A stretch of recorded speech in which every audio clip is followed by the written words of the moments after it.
நேயர்கள் அனைவருக்கும் வணக்கம். வெண்முரசு குருதிச்சாரல் அத்தியாயம் 72. பெருங்கொடை 11. முதற்புலரிக்கு முன்பே அசலையும் தாரையும் கர்ணனின் மாளிகை முகப்புக்கு வந்தனர். வேள்வியில் அமர்வதற்கு உலோகங்களோ தோலோ பட்டோ கூடாதென்பதனால் வெண்ணிற பருத்தி ஆடைகளும் வெண் சங்கு போழ்ந்த வளையல்களும் தீட்டப்பட்ட விதைகளாலான கருமணியும் செம்மணியும் கோத்த மாலைகளும் மட்டுமே அணிந்திருந்தனர். அங்கே காத்திருந்த துணைப்படை தலைவன் உக்ரசேனன் வணங்கி முகமன் உரைத்து, அரசரும் அரசியும் ஒருங்கிக் கொண்டிருக்கிறார்கள் அரசி என்றான். தாரே, பொழுதாகிறது, அணிகளை எங்கேனும் நிறுத்தி கொள்ள வேண்டியதுதான் என்றாள். அசலே, அரசர் எந்நிலையில் இருக்கிறார் என்றாள். உக்ரசேனன் சிரித்து, நன்னிலையில்தான், ஸ்ரீகரர் உள்ளே சென்றிருக்கிறார் என்றான். அசலே, வேள்விக்கு தூய்மையும் எளிமையுமே அணிகள் என்பார்கள் என்றாள். தாரை நகைத்து, அவை இரண்டையும் பார்ப்பவர்கள் உணரும்படி செய்வது எளிதல்ல அரசி. அரசர் பலர் நேற்றிரவு முதலே அணி கொள்ள தொடங்கிவிட்டனர். வேள்விக்கு அணி செய்ய கற்ற அணிச்சூதர்கள் சிலரை கூட்டி வந்திருக்கிறார் சைந்தவர் என்றாள். அவர்கள் படியேறி மேலே சென்றபோது சபரி மூச்சிறைக்க ஓடி வந்து அவர்களை எதிர்கொண்டாள். கலிங்கத்தரசி அணி கொள்கிறார். நான் கீழே வரும்போதே முடிந்துவிட்டது. அவையறையில் சற்று பொறுத்திருக்க வேண்டும் அரசி என்றாள். அவர்கள் அங்கிருந்த பீடங்களில் அமர சபரி படிகளில் ஓசையுடன் மேலேறி சென்று அணியறையை அடைந்து, இரு அரசியரும் வந்துள்ளனர் அரசி. அவர்கள் வந்த பின் நாம் பிந்துவது முறையல்ல என்றாள். ஆடி நோக்கி உளமழிந்து அமர்ந்திருந்த சுப்ரியை திரும்பி நோக்கி, என்ன என்றாள். அரசியர் இருவருமே வந்துள்ளனர் என்றாள் சபரி. சுப்ரியையும் வெண்பருத்தி ஆடையும் செந்நிற குன்றிமணிகள் கோத்த ஆரமும் தேய்த்த கல்மணிகளாலான காதணியும் குருதி சந்தனத்தில் செதுக்கி அமைத்த வளையல்களும் மரக்கடைவு தண்டைகளும் அணிந்திருந்தாள். ஆடியில் தன்னை நோக்காமல் விழி மூடி சரிந்திருந்தவள் ஏதோ ஒலி கேட்டு விழி திறந்து எதிரே முன்னறியாத பெண்ணை கண்டு திகைத்து பின் அதிலேயே உளம் நிலைத்து அமர்ந்திருந்தாள். இன்னும் 1 மணி என்று அணிச்சேடி சொன்னாள். அதை நோக்காமல் சுப்ரியை எழுந்ததும் அணிச்சேடி, ஒரே ஒரு தையல், ஒரு சிறு இணைப்பு அரசி என்றாள். சபரி சினத்துடன், நேற்று பின்னிரவில் தொடங்கியது. இன்னமும் அணி செய்து முடிக்க உன்னால் இயலவில்லை என்றால் இனி நீ அணி செய்யவே வேண்டியதில்லை. வருக அரசி என்றாள். அணி செய்வதைப் போலவே அணி களைவதும் ஒரு பெருங்கலை என ஆக்கி வைத்திருக்கிறார்கள் என முனகி கொண்டாள். சுப்ரியை தலை குனிந்து எண்ணம் கலையாமலேயே உடன் வந்தாள். சபரி, அனைத்தும் ஒருங்கிவிட்டிருக்கின்றன. நகரே ஒழிந்து வேள்விச்சாலையை சூழ்ந்து கொண்டிருக்கிறது. வேள்வி முடிவது வரை நோன்பு கொண்டு திறந்த வான்கீழ் தங்கியிருக்க வேண்டும் என்பது நெறி. வேள்வி நிறைவின் போது அவிப்புகையை கரைத்து வான்மழை இறங்கும். அதன் துளி உடலில் படுவதே தெய்வங்களும் தேவர்களும் வானுரை முனிவர்களும் அளிக்கும் வாழ்த்து என்றாள். படி இறங்கிய போது சுப்ரியை, இளைய யாதவர் இன்று வேள்வி அவைக்கு வருவாரா என்றாள். வருவார், ஆனால் அவருடைய இடம் வைதிகரும் முனிவரும் அறிஞரும் அமரும் அவையில்தான் என்றாள் சபரி. சுப்ரியை பெருமூச்சு விட்டாள். காலையிலேயே நம் அரசர் அணி கொண்டு முடித்து விட்டார். ஸ்ரீகரர் அவரை உருக்கி கொண்டு வர சென்றிருக்கிறார் என்றாள் சபரி. அவளை கண்டதும் அசலையும் தாரையும் எழுந்தனர். சபரி, அரசி, இத்தோற்றத்தில் உஷை தேவி எழுந்தது போல் இருக்கிறீர்கள் என்றாள். சுப்ரியை புன்னகை செய்து, அரசர் எழுந்து விட்டாரா என்று கேட்டாள். சபரி, இதோ நோக்கி வருகிறேன் என்றாள். அதற்குள் அப்பால் சங்கொலி எழுந்தது. எழுந்தருள்கிறார் என்று சபரி சொன்னாள். இரவிலேயே வெள்ளித்தேர் வந்துவிட்டது. நாம் கங்கை கரையை அடைவது வரை விடியாது. விடியலில் சென்றிருந்தால் இளங்கதிர்பட்ட முகில் போல பொன்னிறம் கொண்டிருக்கும். சபரி, எழுக அரசி என்றாள். சுப்ரியை எழுந்து இரு பக்கமும் அசலையும் தாரையும் துணை வர வெளியே சென்றாள். சபரி, சில நாட்களுக்கு முன்பு வரை இந்நகரை மூடி இருண்ட முகில் நின்றிருந்ததே என்கிறார்கள். நஞ்சென ஒரு பாசி படிந்து நகரே நோயில் இருந்ததாம். நகரெங்கும் காக்கைகளும் நரிகளும் நிறைந்திருந்தனவாம். வேள்விக்கு முடிவெடுத்ததுமே இரவு விடிவது போல் நகர் ஒளி கொண்டு எழுந்துவிட்டது என்றாள். மறுபக்க படிகளினூடாக கர்ணன், துணையாக குண்டாசியும் சுஜாதனும் நடந்து வர படி இறங்கினான். வெண்ணிற அரையாடைக்கு மேல் மெல்லிய வெண்பருத்தி மேலாடையை சுற்றி இருந்தான். காதுகளில் பளிங்கு கல் கடைந்த மணிகளாலான குண்டலங்கள், வேறெந்த அணிகலன்களும் இல்லை. சந்தன குரடுகள் அவன் காலடியில் ஒலி எழுப்பின. சுப்ரியை அவனை அத்தோற்றத்தில் கண்டதும் முதற்கணம் உள்ளம் மலைக்க கால் நிலைத்து விட்டாள். அரசி என சபரி சொன்னதும் மேலும் நடந்தாள். அவளால் அவன் உடலை விட்டு விழி நீக்க இயலவில்லை. கரிய பெருந்தோள்கள் போர் வடுக்களுடன் நீர் வழியும் உச்சிமலை பாறை என திறந்து விரிந்திருந்தன. பாறையின் உப்பு வரிகளென அவற்றில் ஓடும் நரம்புகள், இளங்களிற்று மத்தகம் போல் புடைத்தசையும் புயத்தசைகள். அவன் மார்பையே நோக்கி கொண்டிருப்பதை அவளே உணர்ந்ததும் விழி விலக்கி கொண்டாள். அயலவன் போல என எண்ணியதும் விந்தையுடன் விழி தூக்கி மீண்டும் நோக்கினாள். அயலவன் போலத்தான் இருந்தான். அவனை அத்தனை எளிய தோற்றத்தில் முன்னர் நோக்கியதே இல்லை. அந்த காட்சியிலிருந்து அவள் கண்ட கர்ணனின் அத்தனை தோற்றங்களையும் சென்றடைந்தாள். சபரி, அணியின்மை ஆண்களுக்கு அழகு அரசி என்றாள். அவள் ஒன்றும் சொல்லாமல் தரை நோக்கி நடந்தாள். நீராடி எழும் இளங்களிரென தோன்றுகிறார் என்றாள் சபரி மீண்டும். கதிர்மைந்தன் கரியோனாக இருப்பது ஏன் என்று ஒரு சூதன் ஒரு முறை பாடினான். கனல் நீர்பட்டால் கருமை கொள்ளும். அங்கர் இங்குள்ள பெண்களின் விழி நிறைந்த காதலால் கருமை கொண்டிருக்கிறார். சிரித்தபடி, ஆம், இந்நிலத்தில் இன்று அங்கரை போல அழகர் பிறர் இல்லை என்று தாரை சொன்னாள். அசலை, அதை நீ சொல்லி அரசி அறிய வேண்டுமா என்ன என்றாள். தாரை, நான் என்ன சொன்னேன்? சூதர் பாடல்களில் அவர் அழகை பற்றி சொல்லாத ஒன்று கூட இல்லை என்றுதான் என்றாள். அசலை அவளை நோக்கி புன்னகைக்க விழிகளால் சுப்ரியை சுட்டி காட்டிவிட்டு தாரை தொடர்ந்தாள்.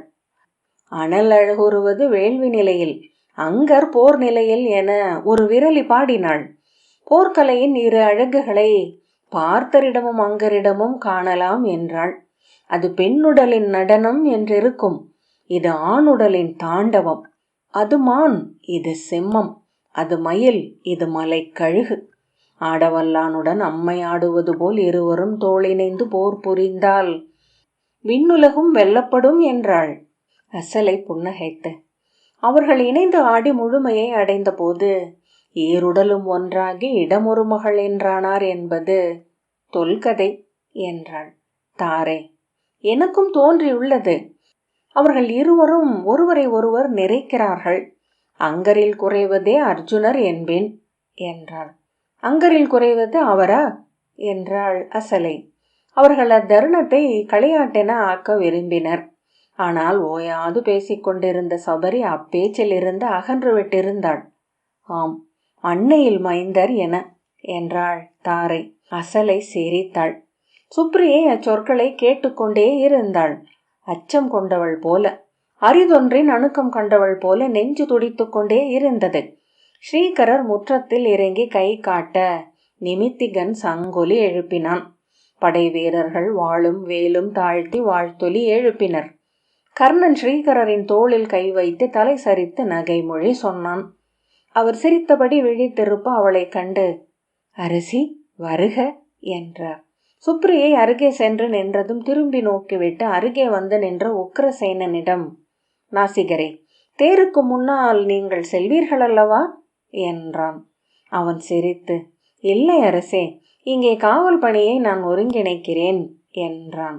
அரசர் சென்று விட்டாரா என்றான் கர்ணன். அவர் கிளம்பி ஒரு நாழிகை கடந்து விட்டது. கர்ணன், இந்த அணி சூடலுக்குத்தான் பொழுதாகிறது அணியருக்கு. இது அவர்களுக்கு பழக்கமே இல்லை என்றான். சுஜாதன், ஆம், நோக்கி நோக்கி திகைக்கிறார்கள். என்ன என்று கேட்டேன். ஒத்திசைவே இல்லை என்றார்கள் என்றான். கர்ணன் நகைத்து, பொதுவாக மானுட உடல் அப்படித்தான். வேறு எந்த உருவிலாவது இப்படி இரு பக்கமும் இரண்டு பெரிய உறுப்புகள் தொங்கி பொருளின்றி ஆடிக்கொண்டிருந்தால் நன்றாக இருக்குமா என்றேன் என்றான். சுஜாதன் ஊக்கம் பெற்று, ஆம், அதோடு காது. அவ்வப்போது நான் எண்ணுவதுண்டு. மனித உடலுக்கு தேவையே இல்லாத உறுப்பு என்றால் காதுதான். எவ்வளவு அழகின்மையுடன் நீட்டி நிற்கிறது என்றான். குண்டாசி, நான் அதையே எண்ணுகிறேன். ஒற்றை வீரனின் சிலை என அமைக்கப்படும் நீளுருளையே மனிதருக்கு உகந்த நல்வடிவம் என்றான். கர்ணன் சிரித்து அவன் தோளை தட்டினான். சுஜாதன் குண்டாசி சொன்னதில் நகையாட்டு இருக்குமோ என எண்ணி பிடி கிடைக்காமல் தவிர்த்து, கிளம்பலாம் அரசே என்றான். ஏவலர் படி அமைக்க அதில் ஏறி கர்ணன் தேரில் பீடத்தில் அமர்ந்ததும் சுப்ரியை தொடர்ந்து ஏறி அருகே அமர்ந்தாள். தொடர்ந்து வந்த தேரில் தாரையும் அசலையும் சபரியும் ஏறினர். அதற்கடுத்த தேரில் சுஜாதனும் குண்டாசியும் ஏறினர். குண்டாசி கை வீசியபடியே செல்ல ஸ்ரீகரர் ஆணையை செய்கை காட்டினார். தேர் கிளம்புவதை அறிவிக்க கொம்போசை எழுந்தது. அப்பால் மேலும் மேலும் கொம்பொலிகள் எழுந்தன. சுப்ரியை திரும்பி அந்த மாளிகையை நோக்கினாள். நீரில் மூழ்கும் பெருங்கலமென அது பின்னகர்ந்து சென்றது. தேர் கிளம்பிய போது இனி புண்ட நாவு என தன் உடலே சுவை அறிவதை உணர்ந்தாள். அவளுக்கும் அவனுக்கும் நடுவே நிறைய இடைவெளி இருந்தது. மெல்ல நகர்ந்து அதை நிறைத்து அணுகிவிட வேண்டும் என எண்ணினாள். அதில் கையை வைத்து நகர்த்திய பின் அஞ்சி எடுத்து கொண்டாள். மீண்டும் மீண்டும் அந்த இடைவெளியிலேயே படிந்தது அவள் உள்ளம். அவள் அதில் நிறைய நிறைய அது விரிந்து அகன்றது. பின்னர் அணுகியது. அணுக்கம் என அவள் உணர்ந்ததும் அகன்று மாயம் காட்டியது. பின்னர் அவள் நீண்ட பெருமூச்சுடன் அசைந்து அமர்ந்தாள். அவள் அவனை நோக்குவதை அவன் அறியவில்லை. ஒரு முறை கூட சாலையிலிருந்து நோக்கை விலக்கவில்லை. அவள் எதையேனும் அவனிடம் பேச விரும்பினாள். வேள்வி அவையில் அவனிடம் குறித்து பேசினால் அவன் செவி கொள்ள கூடுமோ? துரியோதனனை குறித்து பேசினால் என்ன? ஆனால் முதலில் எப்படி தொடங்குவது?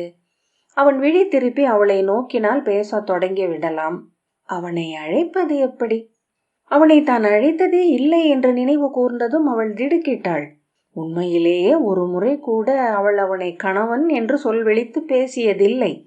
ஆகவே அத்தனை ஆண்டுகளில் அப்படி ஒரு சொல்லே திரண்டு அமையவில்லை.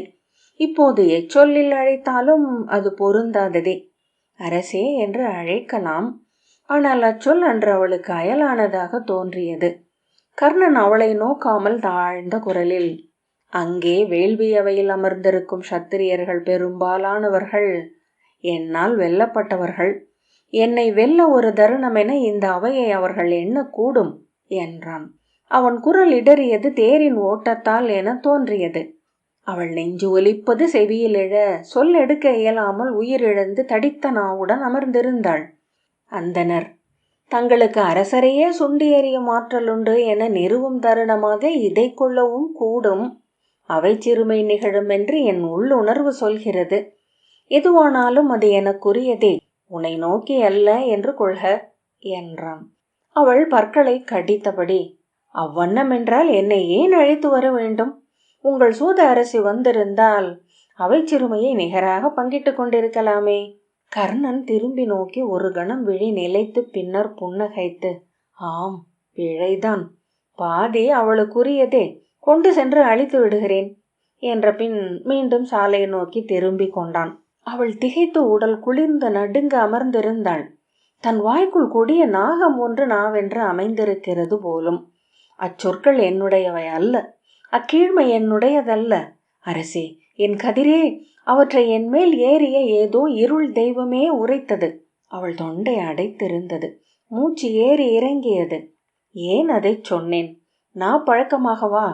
அன்றி அவனை வேல் நுனியால் குத்தி என்னை நோக்குக என்றேனா? அச்சொல்லை திரும்ப எடுப்பது எப்படி? அது இழி சொல்லே, கீழ்மை என நான் வெளிப்பட்ட தருணமே. என் இறையே, அதில் கூட பிரிதொருத்தியுடன் பகிர முடியாமையே அல்லவா நான் சொன்னேன்.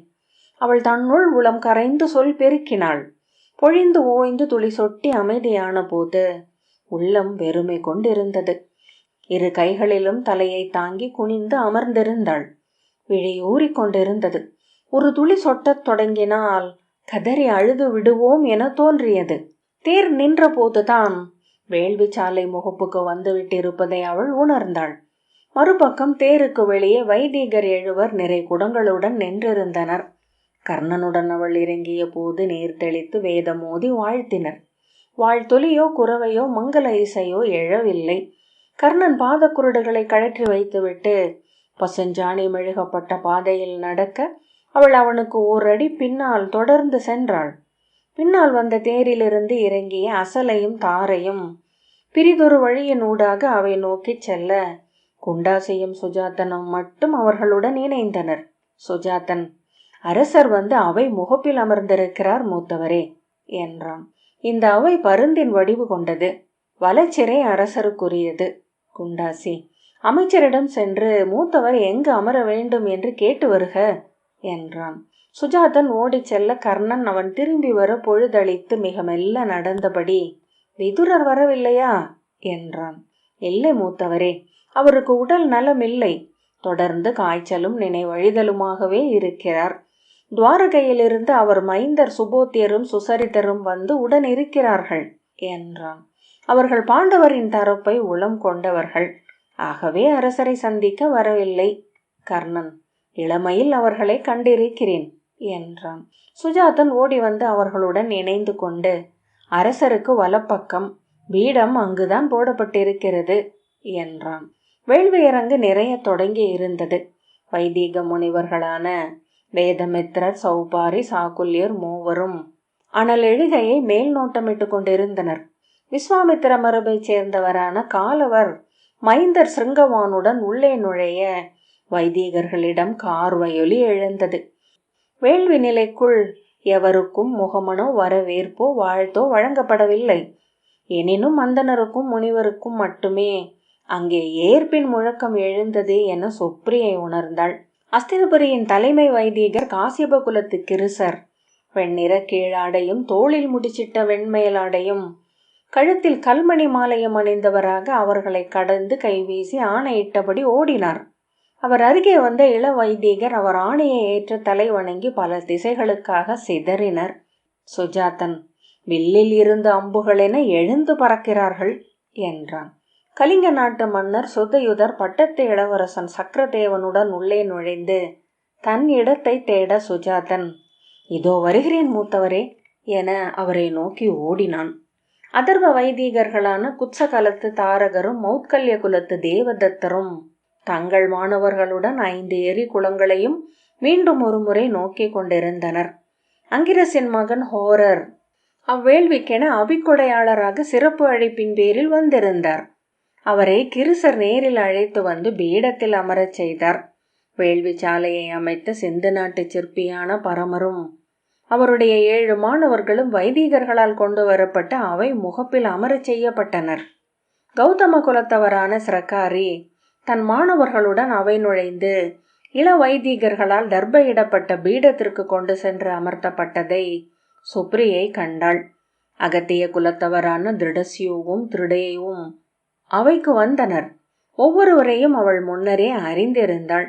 அவர்களின் நெடும் பயணங்கள், அணுக ஒண்ணா காடுகளிலும் மலைகளிலும் அயல் நிலங்களிலும் அமைந்த அவர்களின் குரு நிலைகள் அனைத்தும் நினைவில் எழுந்தன. சற்று தொலைவில் அமர்ந்திருப்பவர் கண்ப மரபினரான திரிசோகர்.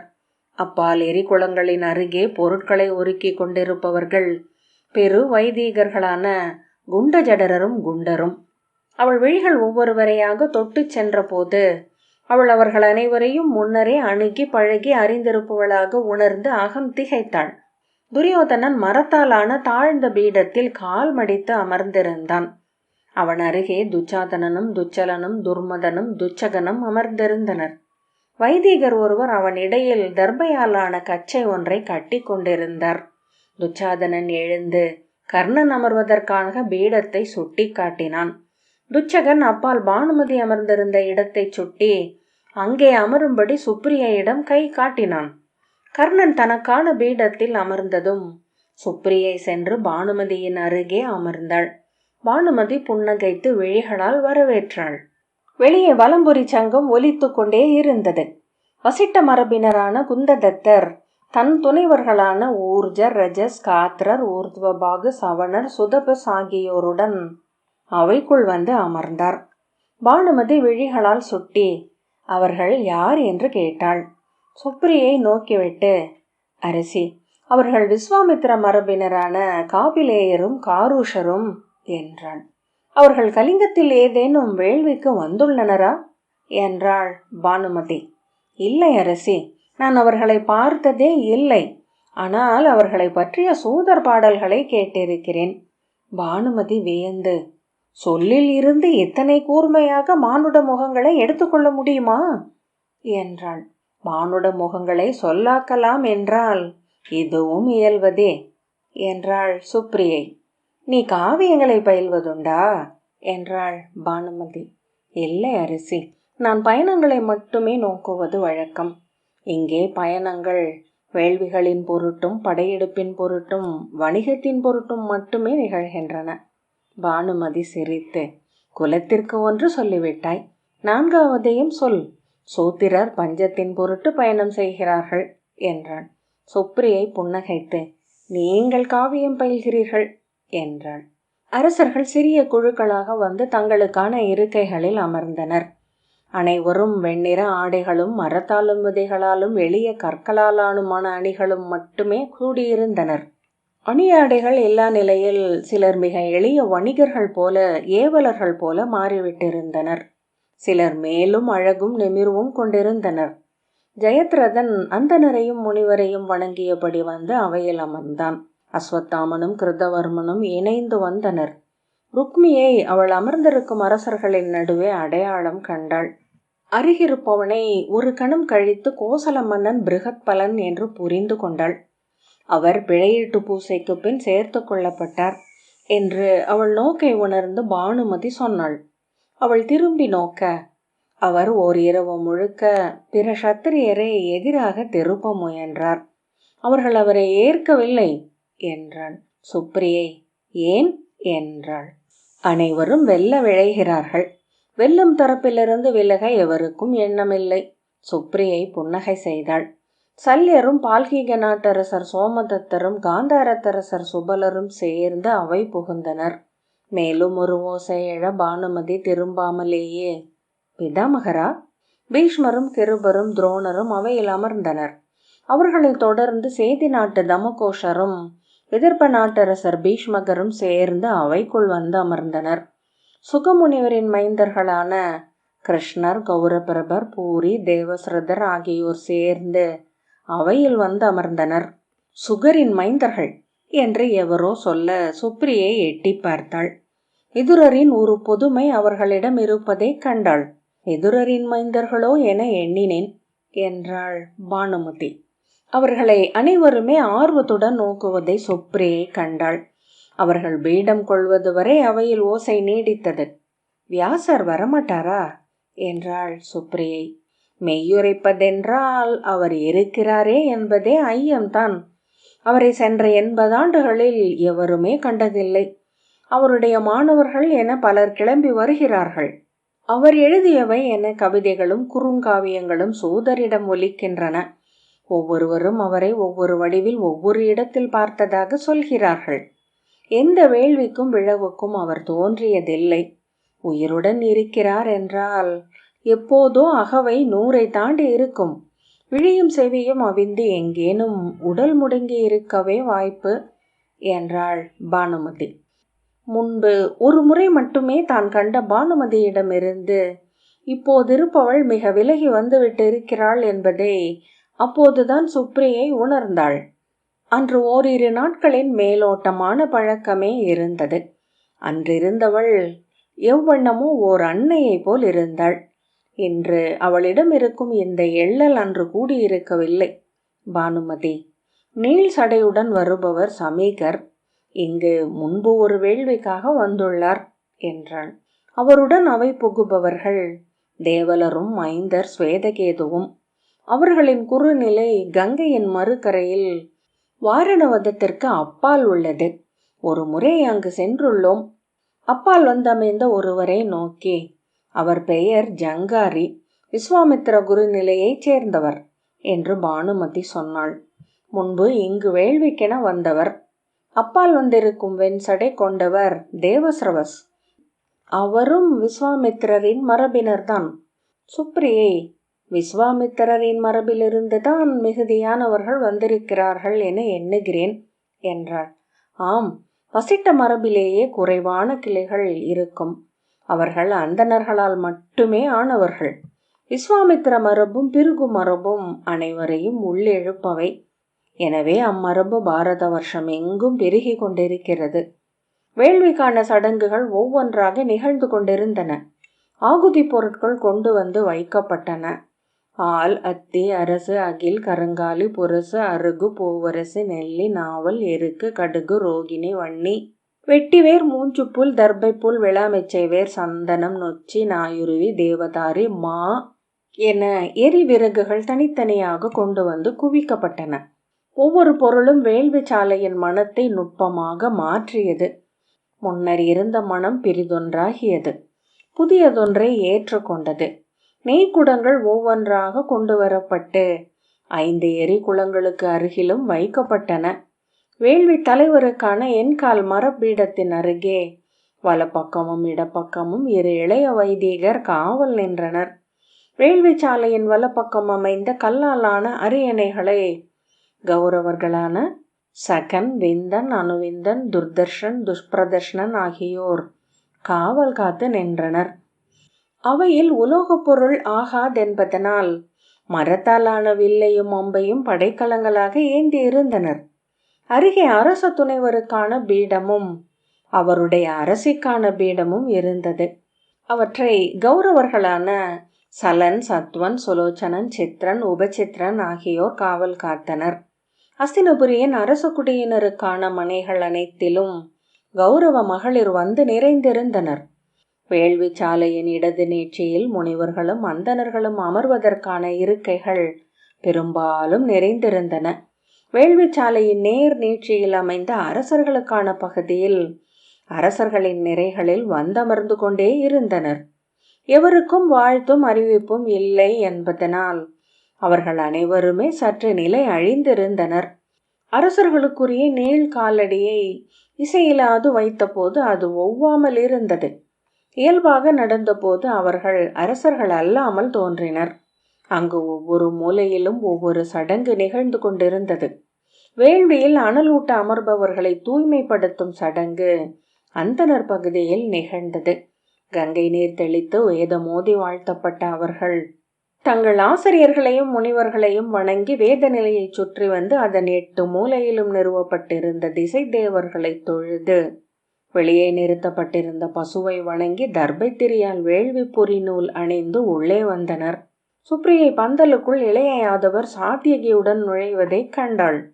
எளிய வெண்ணிற ஆடையை தோல் சுற்றி அணிந்திருந்தார். அணிகளென ஏதுமில்லை. அவர் தலையில் அந்த மயில் இறகு மட்டும் மின்னிக் கொண்டிருந்தது. இளவைதிகர் ஒருவர் அவரை அழைத்து சென்று முனிவர்களின் நிறையில் அமரச் செய்தார். கௌதமகுடியின் ஏகதர், த்வித்தர், தெரிதர் ஆகியோருக்கு அருகே அவர் அமர்ந்து அவர்களிடம் இன்சொல் உரைத்து புன்னகைத்தார். கௌதமகுடியின் காக்ஷுவான் அவரிடம் வந்து குனிந்து முகமனுரைத்தார்.